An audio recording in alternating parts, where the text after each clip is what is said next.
Respected professors and everyone present, greetings to you all. I am the host of today's lecture. Welcome, and thank you all for coming. This lecture is organized by the Buddhist Society of the University of Macau Students' Union, collaboration with Ho Hong San East Asian College, University of Macau. Topic, How Buddhism Faces Disasters.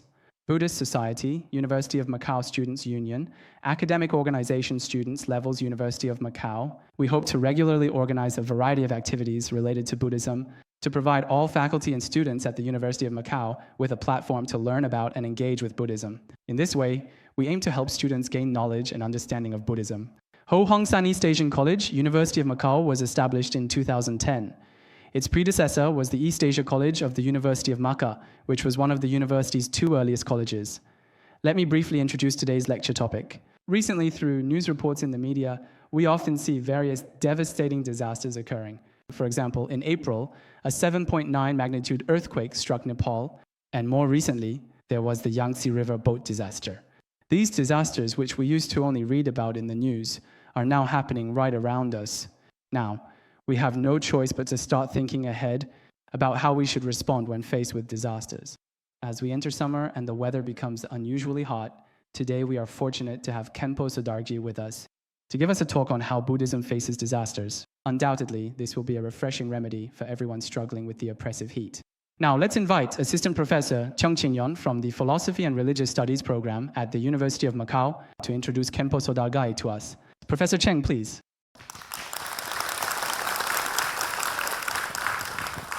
Distinguished guests, esteemed fellow students, a very good afternoon to you all indeed.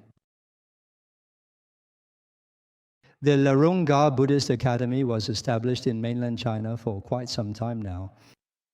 Moreover, it has done a tremendous amount of work in promoting Buddhism. It has also enabled the propagation of authentic Buddhist teachings in mainland China. Today, we are truly honored to have invited a distinguished member of the prestigious the Larung Ga Buddhist Academy, a revered Khenpo who possesses profound insights into the intricate depths of Buddhist philosophy and practice. Khenpo Sodargye, who will be giving a teaching to everyone today. Next, let me briefly introduce him. Although I believe many of you here are already quite familiar with Khenpo Sodargye's background, his teachings, and his dedication to spreading wisdom. In fact, Khenpo Sodargye's influence is not limited to Buddhist doctrine alone. He is also quite modern and innovative in his approach to effectively promoting Buddhism. He skillfully uses contemporary methods to clearly convey the true and essential nature of life to us.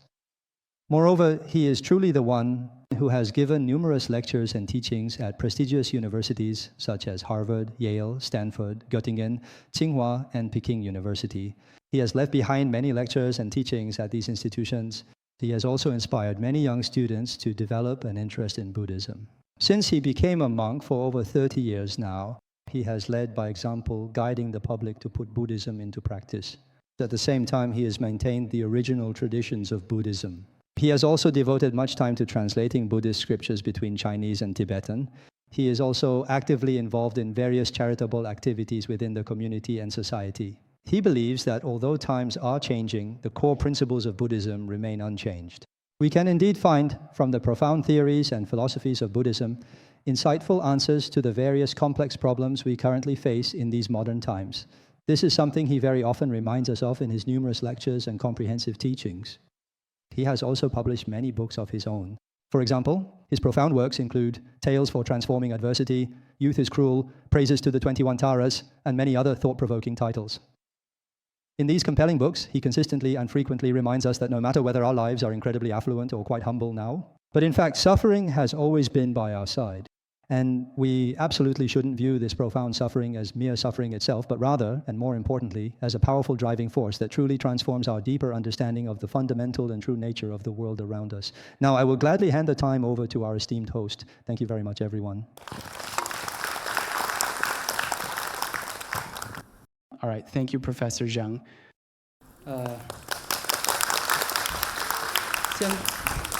Now, let's extend a warm welcome to the highly esteemed Khenpo Sodargye as he comes to the stage. All right, the important lecture titled How Buddhism Faces Disasters is now officially commencing.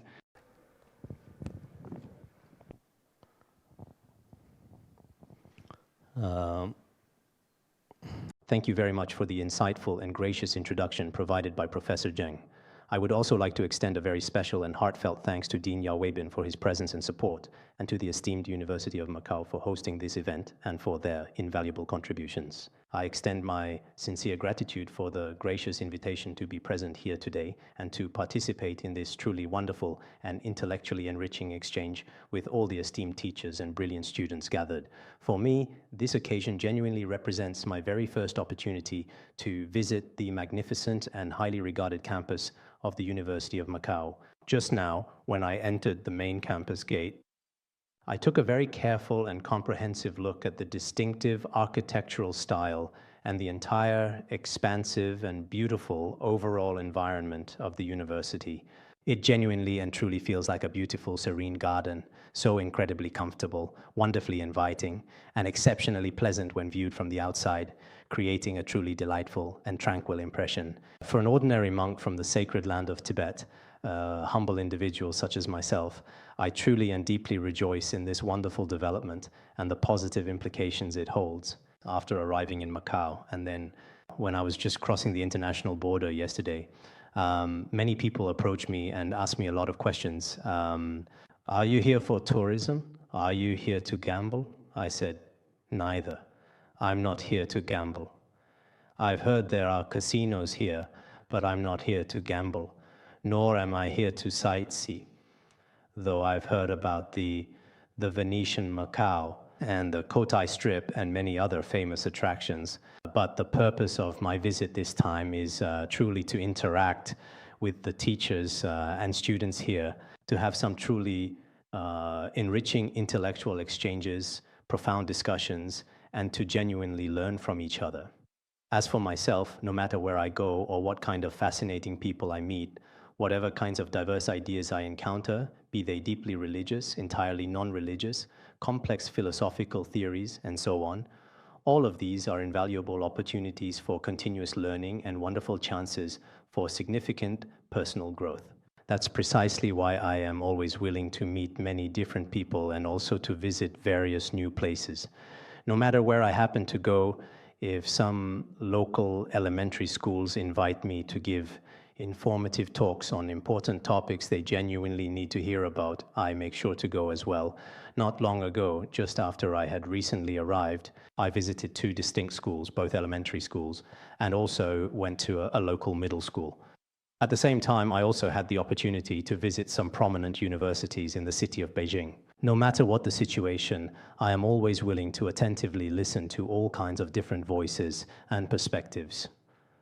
I am also genuinely willing to share from my heart some profound philosophies of life that I truly believe are important for everyone to know, and to thoughtfully offer them to others through my carefully chosen words. So, this time, the profoundly important main topic I want to discuss and exchange with everyone at the esteemed University of Macau is the significant topic of how Buddhism faces disasters and responds to such challenging circumstances. I think it is quite probable that many individuals gathered here today, although you may not have personally experienced the profound impact of death in past catastrophic disasters, with the increasingly frequent and widespread occurrence of various devastating disasters across the entire world in the foreseeable future, we absolutely cannot guarantee with any certainty that we won't ultimately face the harsh reality of death ourselves. So sometimes it's truly important for each of us to fully understand how to effectively respond if we unfortunately encounter significant disasters in life. What kind of thoughtful approach should we carefully take to adequately deal with them? This is certainly something that, as responsible human beings, we really ought to thoroughly know. Therefore, I genuinely think, for all the more than 7 billion people currently living and thriving on this vast and intricate planet, in life, some devastating disasters strike suddenly, without warning, and completely unexpectedly, causing immediate chaos and widespread disruption. And some other significant events, although they are not widely reported by the mainstream news media, nor are they commonly known to people around the world, continue to unfold. We ourselves will inevitably encounter all sorts of different and often unpredictable disasters throughout our lives. In the end, we will also inevitably depart from this world. So In fact, as human beings, when you are happily living in a comfortable and secure environment, you probably never truly imagine or even consider that one day you might actually encounter some truly unimaginable, utterly catastrophic disaster suddenly falling upon you and your life. But this is also a kind of profound ignorance on our part as human beings. As everyone truly knows, sometimes when we carefully look at significant disasters, people usually tend to imagine them as something very sudden. But in reality, it could also be something natural. On June 1st of this month, as everyone knows, June 1st is supposed to be a holiday that many children around the world celebrate joyfully, a day dedicated to innocence and happiness. International Children's Day. But on that day, on June 1st this year, tragedy struck without warning. The Chongqing shipwreck happened with more than 430 people aboard without warning, suddenly plunging completely into the water and abruptly perishing very quickly, instantly. It's said that only about 14 people survived, and there are still a dozen or so missing. This is something that has drawn great attention not only across the country, but around the world, prompting deep mourning and contemplation, because in an instant, in a single tragic moment, more than 400 lives were lost, reminding us of life's fragility. Among them were elderly people in their 80s, as well as children as young as 7 or 8, and teenagers. In the same way, many people think this is a natural disaster, but there are also man-made factors, so it could be called a man-made disaster as well. A few years ago, everyone knew about the 9/11 terrorist attack in the United States. When the attack happened, it also took just a few seconds, a mere handful of moments. And in that moment, in that brief span of time, it said that about 4,000 lives were lost. Some say it was over 3,000, but I haven't found the exact number yet, as the chaos made accurate counting difficult. But in reality, in just a short time, more than 4,000 people left this world, each life cut tragically short. And I remember seeing an interview with one of the survivors at the time, who recounted his narrow escape, who said with gratitude and grief, if his companion hadn't used his arm to break open the door at the back, more than 300 people would have died right then and there. But because one person, his companion, tried desperately, when the building was collapsing above, he desperately pried open the back door, and as a result, more than 300 people were rescued in the end, all within just 3 minutes. If he had been 3 minutes later, then those 300 people in the back would have had no way to escape. So sometimes death can tragically come in an instant, completely unexpectedly. It can happen in just a few fleeting seconds, a mere couple of minutes, or even within less than a single hour. We all know about the disappearance of Malaysia Airlines, the Wenchuan earthquake, the Yushu earthquake, the tsunami in Japan, and all kinds of devastating tsunamis and natural disasters in Southeast Asia. When such catastrophic events happen frequently across the world, people are truly shocked. They see the news and think so many people died today. At that particular moment, we might genuinely feel a certain distinct way. Luckily, I am personally not among them, but in reality, if we truly and carefully observe the situation in our daily lives in ways both visible and invisible, even more people are affected by impermanence and disasters, facing their own silent struggles. We know that nowadays, if a few hundred people die in a single day, everyone is shocked. The tragedy dominates our collective consciousness. But in fact, those who die from illness, from suicide, from car accidents, there are countless such people every single day, their deaths scattered across cities, towns, and villages worldwide. I remember back in 2013, there was a report that caught my attention. Globally, the data showed that about 170,000 people die each day, meaning thousands pass away every single hour. On average, around 170,000 people die every day. In China alone, a staggering and deeply concerning number of a little over 20,000 people tragically die each and every single day. We never see any news about these 20,000 plus lives. But in actual reality, it truly happens every single day. When we see it reported in the newspaper, if 400 people die at the same time, everyone is shocked. But we often don't truly realize it. Every single day, 20,000 people also sadly leave this world. But At that time, it might be in different hospitals, in different places. Some people die at home, some die in hospitals, and some die on the road. People may have never truly thought about the profound impermanence of death when hearing such news. So this kind of unavoidable impermanence of death is indeed a reality that we simply cannot avoid. Some people think that death is very inauspicious, so we simply don't talk about it. But in reality, even if you don't mention it, there's nothing you can do. When the time comes, it will fall upon you. So what do I want to say to everyone here? All kinds of natural and man-made disasters like these, some are simply part of the natural order. Every person, when the time inevitably comes, will certainly die. All the people in the world, how many will still be alive in another 100 years? Everyone can probably easily guess the obvious answer. So, in actual fact, our lives are not very long-lasting or enduring, and some individuals have very special reasons. Why have there been so many natural and man-made disasters over the past decade or so? In fact, there are certain causes and conditions behind them. Of course, everyone knows that some of these issues are caused by human destruction. People think these are done by bad people, by terrorists. Everyone is aware of this too. But some of them might actually be caused by us humans ourselves.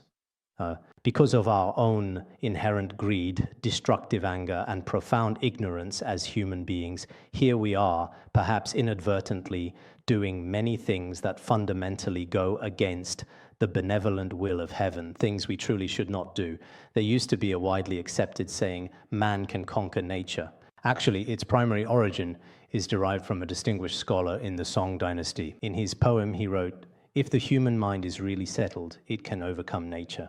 He genuinely believed that if people's hearts could truly be at peace and find true inner tranquility, then in their own natural world, they could truly live very happily and quite safely and thrive. But later, people interpreted it as relying on human wisdom, that human courage and the human struggle will surely and eventually triumph over nature. So people desperately exploited their precious lands, thereby destroying the entire natural world and its delicate ecosystems. Especially when people's greed becomes excessively inflated, when their desires overshadow their values and principles, they stop at absolutely truly nothing, committing countless destructive and egregious acts that severely damage and ultimately destroy humanity's precious home and the delicate natural environment. Nowadays, many people believe that science is wonderful. Of course, in a certain sense, we all admire science. It has indeed brought a great deal of convenience and comfort to people on Earth. This is absolutely undeniable. However, sometimes it truly seems that if science genuinely brings us happiness and well-being and diligently protects the entire natural world, then it is indeed true science. It is truly useful science. But if we rely on science to utterly destroy our fundamental morality and our entire precious natural environment, then such scientific endeavors are indeed sometimes worth scrutinizing very carefully. In this particular situation, it is crucial to consider whether it's the ancient wisdom of Taoism, the ethical teachings of Confucianism, the spiritual beliefs of Christianity, or the profound philosophy of Buddhism. Many diverse religions offer numerous and varied ways to diligently protect our external material world. And at the same time, there are also many deeply ingrained moral principles that meticulously safeguard the inner world of humanity itself, many profound ethical values. So now, as the new generation of people blindly praises modern science and blindly abandons our ancient traditional culture at the very same time, perhaps people haven't fully realized that as we eagerly chase after new scientific advancements, we are casting aside some very valuable moral concepts, indeed, even trampling them underfoot. In the end, what kind of consequences have we brought upon ourselves? Perhaps everyone should truly understand that in this particular situation, the primary root cause, I firmly believe, is in fact our inherent greed and our perpetually expanding desires. When desires significantly swell and grow, people become virtually capable of doing anything imaginable. How did Sima Qian describe this in the records of the grand historian? He said that, in fact, self-interest is the root cause of chaos and disaster, a profound insight into human nature. Self-interest is the root of turmoil and calamity. If everyone talks only about profit, if that becomes society's guiding principle, the world will be in danger, facing inevitable decline. In other words, if we are obsessed with money, profit, and economic gain, if these become our sole measures of success, then this actually becomes the fundamental and underlying root cause of all the chaos and disorder that we observe. At the very same time, people all across the entire globe are relentlessly and continuously chasing after some kind of material profit or financial gain every single day. Consequently, this world is rendered an extremely perilous and hazardous place. This world would inevitably transform into a world characterized by constant struggle and intense conflict, a world filled with deep-seated resentment and bitter animosity, truly an overwhelmingly terrifying and dreadful world. A world full of immense danger, a world truly filled with afflictions and profound suffering. So let's deeply reflect on our immediate surroundings and look inward at our very own minds. Take a look at what people are greedy for in many groups nowadays, across different societies and cultures.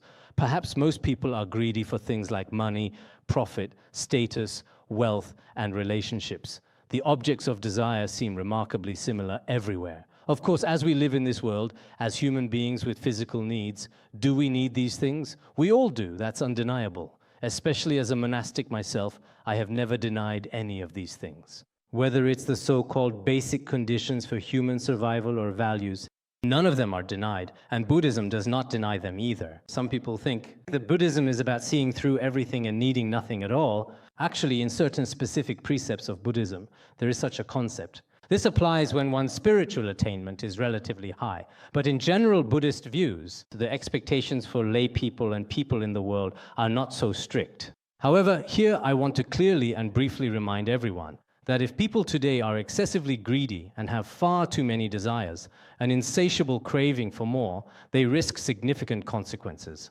Then, driven by desire, they will stop at nothing to commit all kinds of wrongdoing. Once we engage in all sorts of truly malevolent and destructive evil actions, what will that inevitably lead to? It will undoubtedly lead to all kinds of catastrophic disasters, frequently and tragically occurring throughout the world. Perhaps many people are not aware of this. The natural and man-made disasters in this world actually have their causes and conditions. In the past, there was a Buddhist scripture that was called the Lutan Sutra. It says, when people commit the 10 evil deeds, the rain does not fall in season.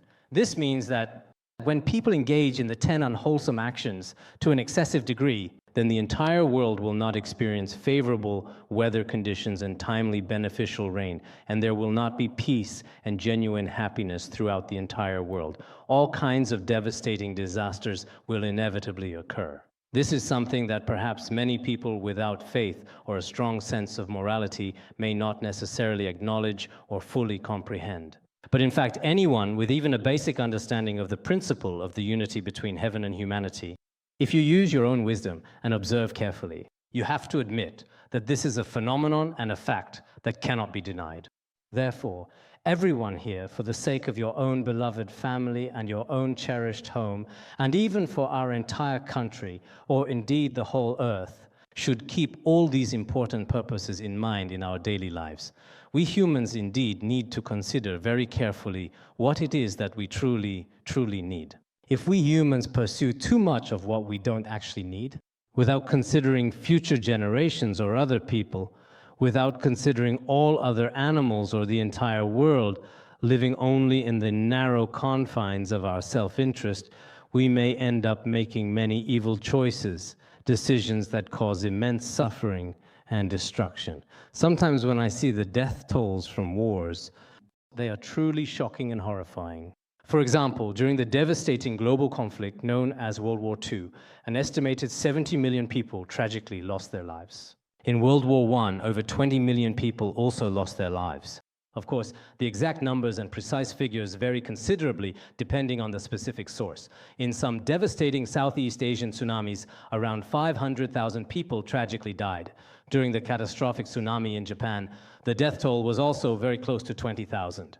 During the immense Wenchuan earthquake, it was widely said that around 70,000 people unfortunately died. But before that, for example, during the Mongol invasions, some historical records indicate that a staggering number of 30 to 60 million people died.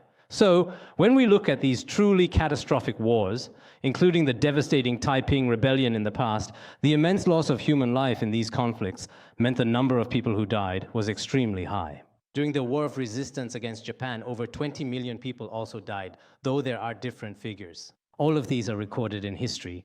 When later generations look back at history and see these things, including the brutal and devastating Japanese invasion that occurred at that time and so on, these historical events were truly terrifying and deeply impactful. But there are still many significant things we might have inadvertently overlooked or failed to fully comprehend. How did we overlook them? Because when humans were engaged in a profound and relentless war with the animal kingdom, the entire animal world was decisively and utterly defeated, and as a result, humans emerged as the undisputed and triumphant victors. In this ongoing and often overlooked process, how many countless living beings do we, as humans, tragically kill and extinguish every single day? Sometimes, when we observe slaughterhouses, the vast piles of beef and mutton are stacked high, resembling veritable mountains. These substantial quantities are then continuously transported in long trains and large trucks for export. Furthermore, you also frequently see the abundant meat of fish, ducks, chickens, pigs, and many other animals. Sometimes when they're hung on display racks, it looks like a forest. It's truly terrifying. When their fresh blood flows out onto the ground, it truly is like a vast, overwhelming flood. I have personally visited and meticulously observed many slaughterhouses myself. To be completely honest, these animals really should be treated with more compassion and respect, but instead they all have spirituality, they all have life, and they all experience suffering and joy. But we humans habitually and naturally think that they are primarily meant to be killed. They are indeed meant to be eaten. We often say with a certain conviction, kill and eat. If you don't kill, you don't eat. There's this kind of common saying that reflects a widespread perspective. Especially maybe people living by the sea like you all. I think that not killing animals is just complete nonsense. If I truly don't kill any animals, then what exactly am I supposed to eat in that case? A lot of people have this habit, and I understand that too. When we came to this earth, it was like this. But is this particular behavior of ours truly reasonable and justifiable, or is it not? We really should question ourselves and others about this. It's very necessary. From the profound perspective of the intrinsic value of the equality of all life, from the delicate balance line of life's inherent equality, we truly did come to this earth. And precisely because we possess powerful weapons, because we have the remarkable ability of language and can eloquently speak, and because we are endowed with all kinds of diverse and unique abilities when we possess this significant power, should we, or is it truly worth it, to deliberately kill all of these innocent living beings? There are even some, with the application of modern science and technology, that we might not even need at all, yet we still tragically wipe them all out. Whether in the vast ocean or on solid land, many precious species in the world are basically going extinct, one by one. Even at this point, humanity has never truly reflected on this. In the past, the renowned writer Tagore, he was not only a gifted writer, but also a celebrated poet, and he should be considered. In all of Asia, the first literary figure to win the Nobel Prize, he was an Indian thinker. In one of his profound essays, he clearly stated that if we humans were truly like animals, driven purely by instinct, without moral restraint, in fact, humans would be even more frightening than animals, capable of cruelty that no beast could match. Sometimes I really think we are all just human beings, and we think of these as animals, as beasts, as brutes, as very stupid creatures, but they truly live their own lives and genuinely enjoy them. Except for a very few among them, like powerful leopards and majestic tigers, apart from a small handful of truly fierce beasts, they very rarely harm other living beings. On the surface, it truly seems that we humans are significantly more advanced than many animals. So, what exactly are humans? We are widely considered to be the most intelligent and capable among all living things. Indeed, among all creatures on this planet, we firmly believe that humans are the wisest and have the most authority to speak. But perhaps our actions in this world, along the delicate line of equality, within the brief span of our lifetimes, may inevitably affect the animals around us as we deprive them of their right to survive, their right to live, and their right to possess what is naturally theirs. Not only do we seize these fundamental rights, but we also actively destroy them. Therefore, such behavior has led to all kinds of situations in the world, consequences we're witnessing with increasing frequency. Whether it's earthquakes, tsunamis, natural disasters of unprecedented scale, plagues, or diseases that spread rapidly across continents. Perhaps you think these are not worth considering, that they're unrelated to our actions, that animals are meant to be killed, and that we humans are meant to survive, that this is something granted to us by God, by the Buddha, or spoken by our revered ancestors. That what we should eat, what should be killed. In the relatively few and fleeting short decades of your own individual lives, you might also genuinely wonder, with a sense of profound curiosity, what if I were to truly become an animal? Would you actually, in reality, transform into an animal? Perhaps you do not fully comprehend the intricate and mysterious complexities of life itself. If you truly understood the mysteries of life, in fact, actually, many of the habits of the soul that we possess in this current life, some come from animals, and some come from humans. There are all kinds of diverse life forms, and today you just so happen to be a human being, but in your very next life, can you absolutely guarantee 100% that you will not become one of the many sentient beings you see all around you, like a pig, a sheep, or a fish, or even a shrimp? Can you be absolutely sure that you won't become one of them? Are you 100% certain that after a person dies, just as some materialists say nowadays, that when the body perishes, the mind also ceases to exist? Can you be that sure? I think you probably can't be that certain, because like me, for decades now, I've been thoroughly and persistently examining this with a very rigorous, logical way of thinking.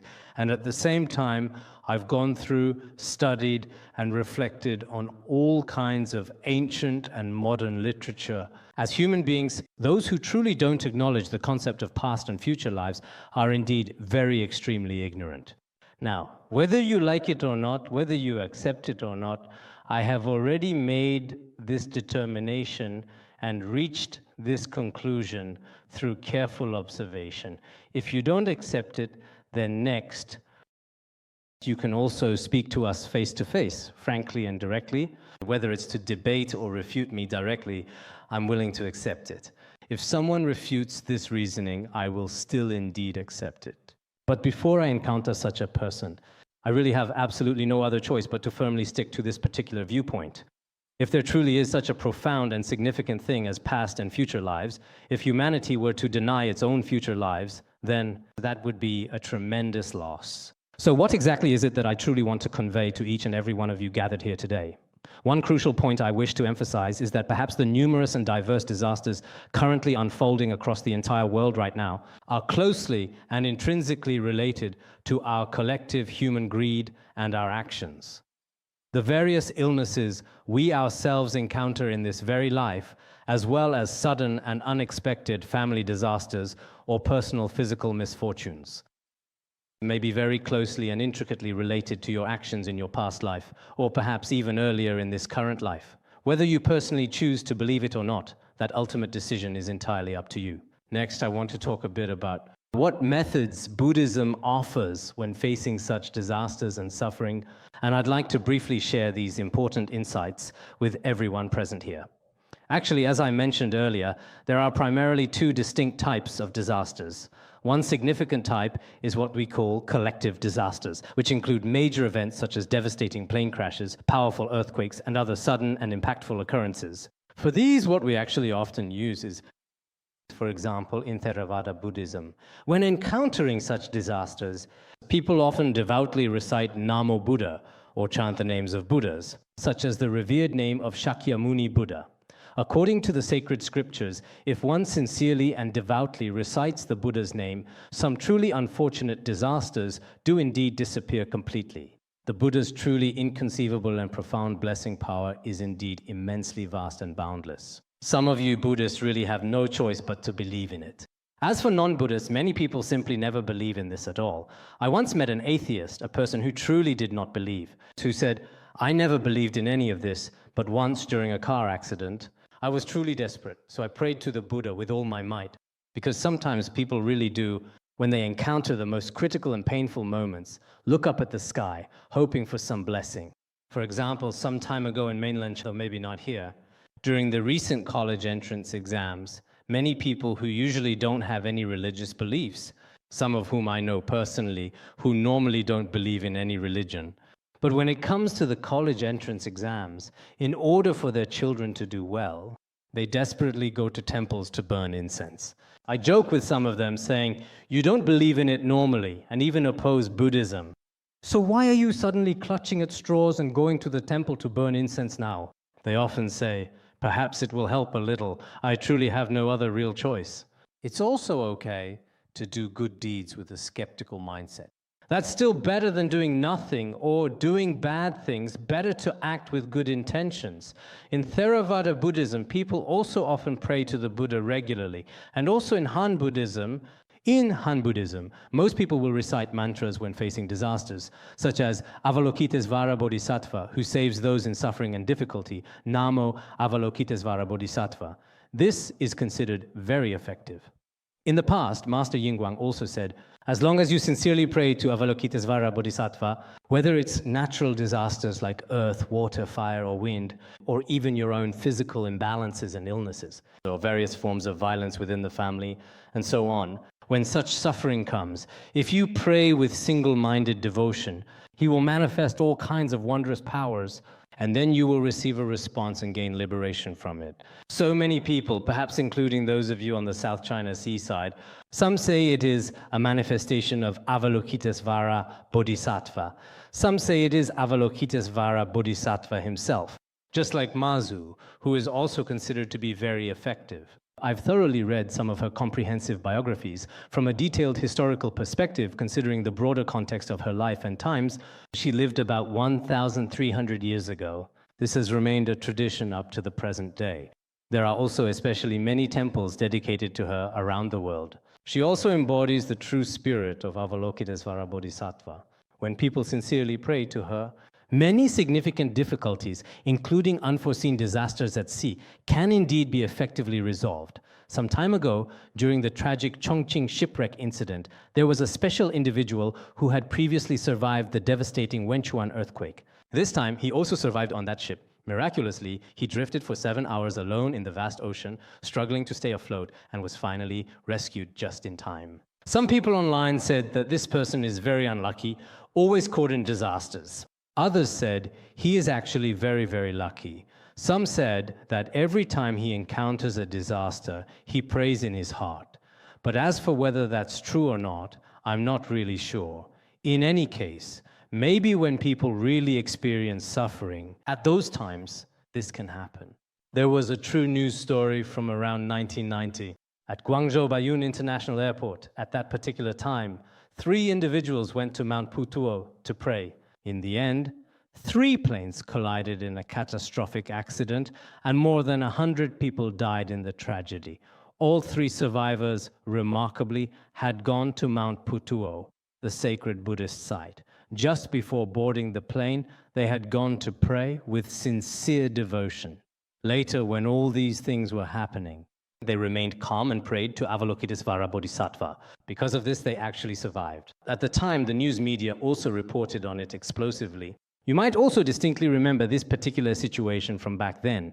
Even some of their ancient books and historical records have been carefully preserved. So I firmly believe that when many significant crises inevitably arise, the blessings of the Buddhas and Bodhisattvas are truly and profoundly effective. For example, in our revered Tibetan Buddhism, we earnestly pray to the great Guru Padmasambhava, to the Venerable Master Tsongkhapa, and to Guru. Since I was young, I have always had this habit. From childhood, I have taken refuge in the 3 jewels and prayed to the 3 jewels, the Buddha, the Dharma, and the Sangha, or recited Lama Cheno. Lama Chen is very much like your Namo Buddha. That is, we pray to the Guru and the 3 jewels. This is a part of many people's daily lives. Whenever we encounter even a little danger, like when a car is in a risky situation, everyone will loudly call out Lama Chen. That's how it is. Those who perhaps have no faith, who fundamentally do not understand these principles, they completely feel that there's absolutely nothing to it at all. But in reality, behind this seemingly simple facade, there is indeed a very profound and significant meaning. Therefore, I truly think everyone present here today should be prepared, just in case we unfortunately encounter some sudden and unexpected disaster in our lives. Praying to the Buddhas and Bodhisattvas is extremely important. If you don't truly believe in the Buddhas and Bodhisattvas, you can also pray, even to God, for example. This includes other additional deities, protectors, that you personally believe in. This is also acceptable. I believe they possess some kind of invisible power, because in our world, there are many religions, various spiritual traditions. These religions have survived up to the present day, continuing to guide their followers, including our Confucianism, Islam, Christianity, Hinduism, and so on, and other religions as well, have always been present in the blood of humanity, and deep within the marrow of our minds, truly passed down from generation to generation. So, its inherent values must be truly beneficial to our very survival. If there were absolutely no benefits at all, humans aren't that foolish either. At a certain point, if something is harmful to one's body and mind, if it doesn't bring health over the long course of history, it will be gradually eliminated. So I truly believe that every religion and every spiritual force, quite apart from what people might imagine as just the mere physical body, actually contains a profound kind of medicine for the mind. This essential medicine for the mind might be effectively used when you are feeling unwell or experiencing distress, or perhaps when you encounter some kind of disaster. For example, in Tibetan Buddhism, there is a practice called instant rebirth method. What is the instant rebirth method? When you encounter something extremely terrifying and don't have time to recite scriptures, at that moment you immediately focus your mind and visualize the revered Buddha above you, the benevolent Amitabha above you, the enlightened Shakyamuni Buddha above you. You want your mind to merge with them, this very instant thought, this immediate connection. This is also very important, absolutely essential to recognize. For example, when I went to Lhasa before, I think it was in the 1990s, I still remember clearly our car overturned once. It rolled right into the Yarlung Changpo River, and although the car was totally wrecked, by some fortune, none of us inside lost our lives. When the car went over, everyone inside the car was praying in their own way. Some were calling out, Lama Chen. Some said, anyway, everyone. Some just exclaimed, ah, without saying anything specific. I don't even know what I said myself. I think I prayed, but I completely blacked out right then, and when I eventually woke up, a significant amount of water was already rushing in. Then we managed to find a way to escape, so we survived. But at that moment, I remember there was an old Lama standing there. He was the one who prayed the best. He just kept praying non-stop. Because quite unexpectedly, the car suddenly had a catastrophic tire blowout on the road and immediately lost complete control there. In the end, I clearly saw that there was a very large tree right in front of us. I thought if we were to hit that sturdy tree, we would undoubtedly be done for. Deep in my heart, it was like there was a Lama Chen guiding me, and I instinctively raised my hand to quickly shield my head. By that time, the car had already completely flipped over. In such situations like this, anyone would probably be truly terrified. But if someone is in the habit of regularly reciting the Buddha's name and usually has a practice of, even when having nightmares, if you have the habit of praying, then at that moment it will come in handy. If you can rely on it at that moment, then even if you die, according to the teachings and scriptural evidence in the Buddhist sutras and treatises, you will not fall into lower realms. This is a very important matter. Even if you don't die, you will receive the blessings of many Dharma protectors. There is even a scripture called the Buddha Speaks Abhisheka Sutra. In the Buddha Speaks Abhisheka Sutra, it is profoundly stated that those who sincerely take refuge in the three jewels are continuously protected at all times by 36 powerful Dharma protector deities. This kind of truly remarkable phenomenon is very important. So as a person, if you only acknowledge science, only acknowledge empirical knowledge, and only acknowledge the purely material level of existence, but do not acknowledge the profound importance of religion or the spiritual dimension of life, that's certainly your choice. Our world is an inclusive one. Now, I see that there are some individuals, including some who do not believe in Buddhism, who are especially resistant to or even resentful of us religious practitioners. Actually, I think this kind of attitude is very foolish. Whether you have faith or not, it's all acceptable. As for me, personally, I am a follower of the spiritual path of Buddhism, but I have deep respect for all other diverse religions and their beliefs. I also respect people who have no faith at all. I think their choice is right because that's what they prefer at the moment, but I can't just blindly insist without reason. Because sometimes the most frightening thing about people is that the people they like haven't actually done anything good, yet they go out of their way to praise them with exaggerated words. As for people they don't like, even if those people haven't done anything wrong, they still go out of their way to slander them with disparaging language. I don't think that's the attitude of a scientist or someone who values objective facts. At the very least, as human beings, we should always strive to be fair, factual, and truly sincere. Only then can we genuinely be considered to possess the true qualities of a person. Otherwise, if we just rely solely on our imagination, adding unnecessary fuel to the already burning fire without any justifiable reason, or constantly fabricating and making up baseless things in such specific and challenging cases, especially for those individuals who are well educated and informed, especially for those who consider themselves intellectuals or scientific workers. I've noticed that some scientists nowadays really do behave like this. I read an article where the author seemed quite dissatisfied with many religions. When he was dissatisfied with many religions, he would often use things that had absolutely nothing to do with them, attach those things, and then criticize in a scientific tone. Such detrimental phenomena are best utterly rejected by all of humanity. So what exactly is it that I truly want to discuss with everyone here today? As people, we should always strive to be truly genuine individuals, although we may not always be able to be absolutely perfect people in this complex world. Because sometimes we have, unfortunately, done things that go directly against our inner conscience, and we have also done things that violate morality, but after all, I am still a human being.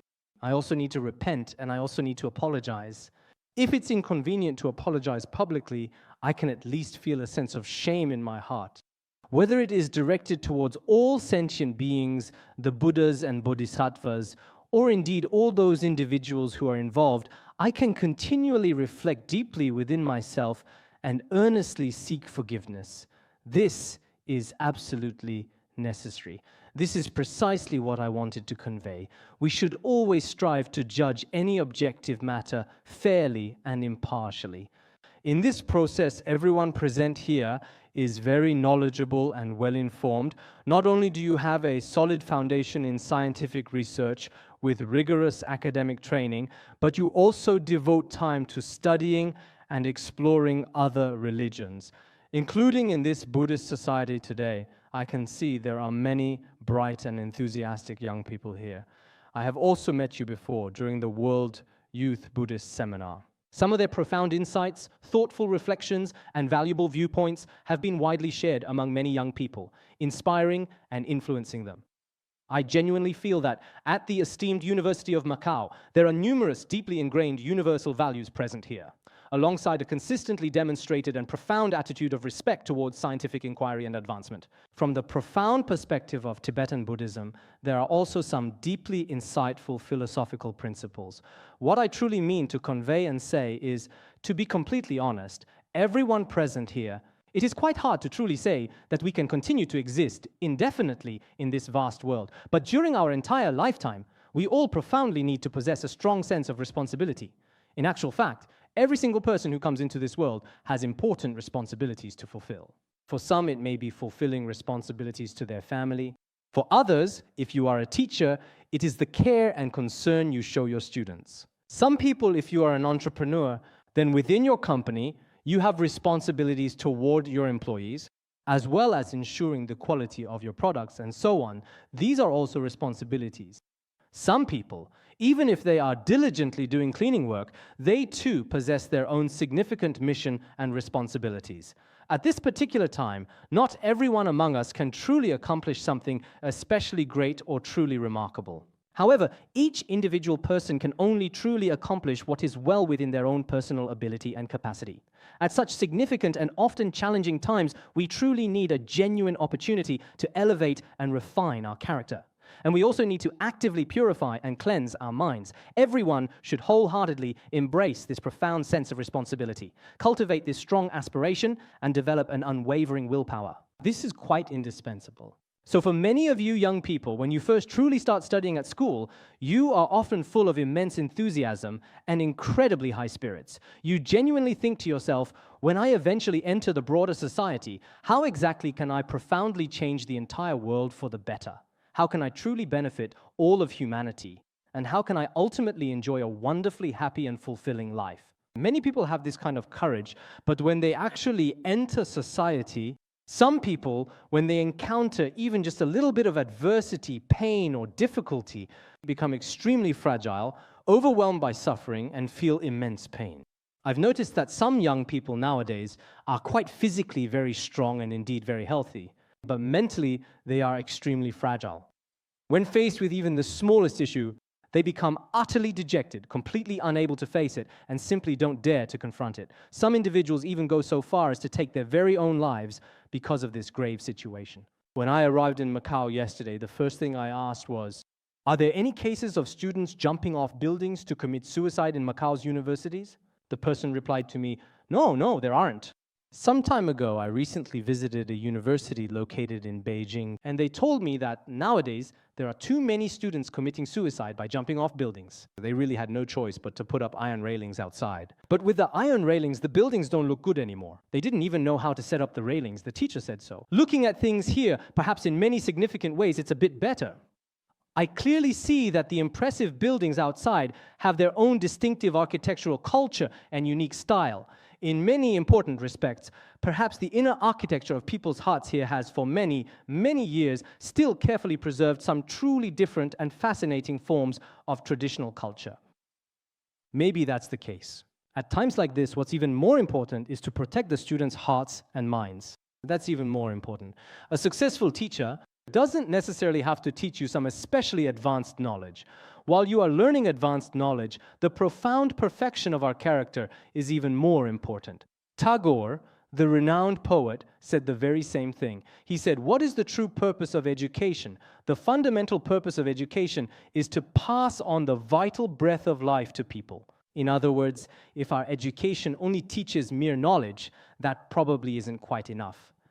People today don't truly lack knowledge. When you open your phone or your iPad, all the vast information in the entire world appears before you in an instant.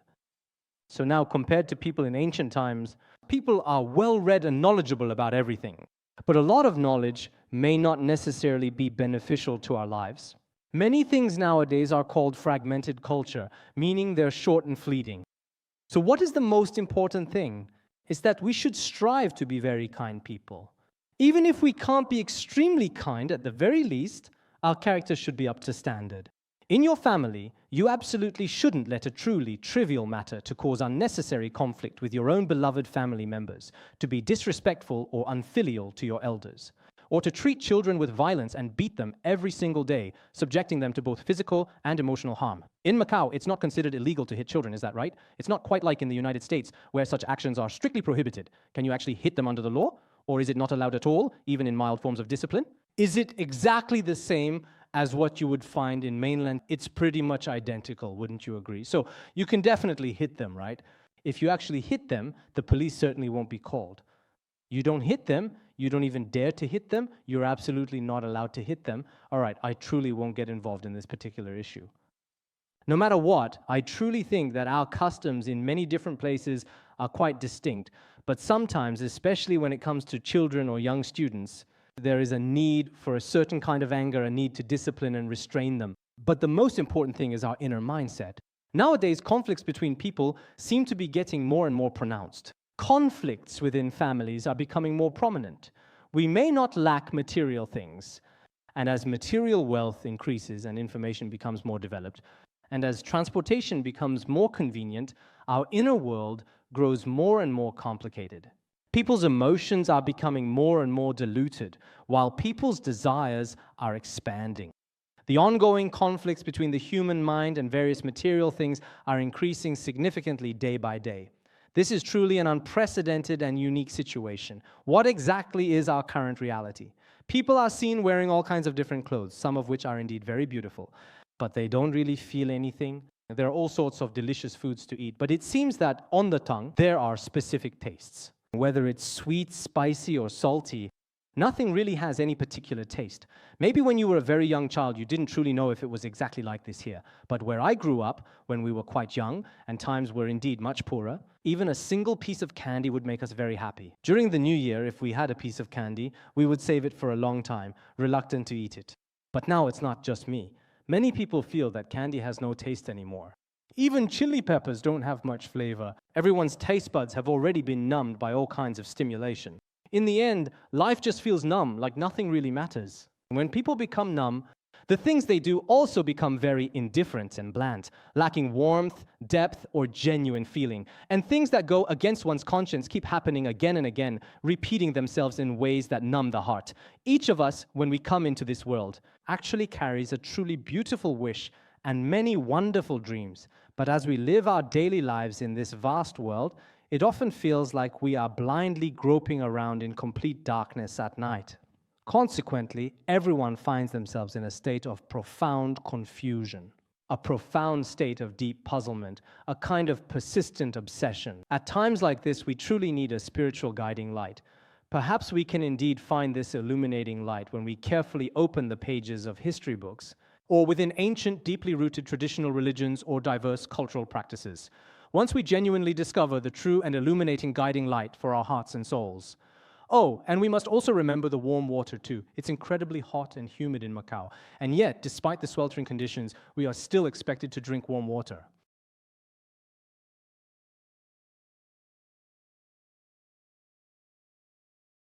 So I think we all really hope that when facing any individual or collective disasters, no matter how big or small, we can find and use the right remedy to deal with them ourselves, with courage and determination. In this particular way, by consistently relying upon a powerful, external, and divine spiritual force. Indeed, people will undoubtedly welcome a truly valuable, exceptionally brilliant, and remarkably bright future, a future filled with immense promise and countless opportunities.